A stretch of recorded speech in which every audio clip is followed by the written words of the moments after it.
श्री राम समर्थ.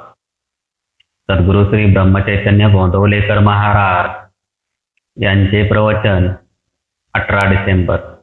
काळजी करायची तर नामाची करा. आपण असे पाहतो की आज जे दुःखाचे वाटते तेच पुढे सुखाचे होते, आणि जे सुखाचे आहे असे आज वाटते तेच पुढे दुःखाला कारणीभूत होते. तुम्हाला जे सुखदुःख येते ते भगवंतापासून येते म्हटले तर दुःखाचे कारण काय? जोपर्यंत परक्याने दिलेले दुःख भगवंताने दिले असे वाटत नाही तोपर्यंत आपण भगवंताचे झालो नाही. आपण घाबरतो केव्हा? तर आपला आधार सुचला म्हणजे जे जे होते ते रामाच्या इच्छेने होते असे समजावे. संकटे देवाने आणली तर ती सोसण्याची शक्तीही तोच देतो. समर्थांचे होऊन असे भ्यावे का? समर्थांचे जे झाले त्यांनी परिस्थितीला नाही डगमगू. प्रत्यक्ष संकटाचे निवारण जर करता येते तर मग भीती कशाची धरावी?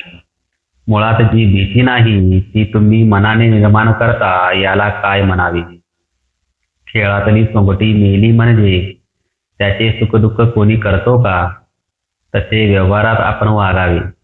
सुखाने हरवून जाऊ नये आणि दुःखाने अस्वस्थ होऊ नये. असे व्हायला आपले मन शांत राहणे जरूर असते.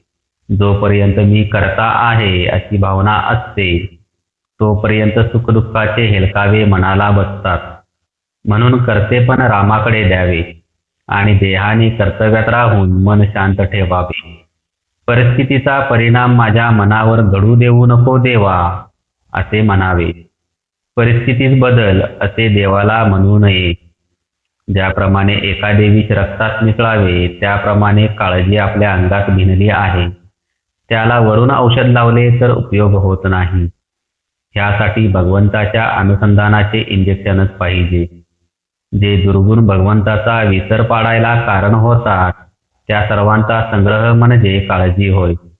काळजी हा फार मोठा रोग आहे. पोटात रोग वाढला आणि त्यानेच पोट भरले की रोग्याला अन्न जात नाही.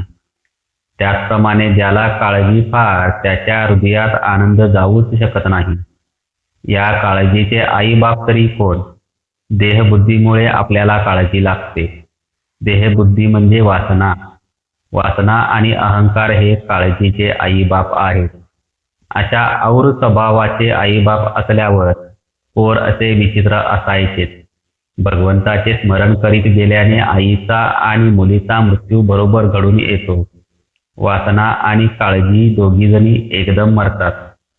खरे म्हणजे एकच स्थिती कधी कायम राहत नाही. म्हणून आपल्याला भीती वाटते आणि तिच्यातून काळजी उत्पन्न होते. काळजी जितकी आपल्याला मारते तितकेच नाम आपल्याला तारते. तरी सुद्धा आपण काळजीलाच पकडून बसतो. याला काय म्हणावे? आपला जेवढा वेळ काळजीत गेला तेवढा वाया गेला असे समजावे. काळजी करायचीच असेल तर अनुसंधान कसे टिकेल याची करा.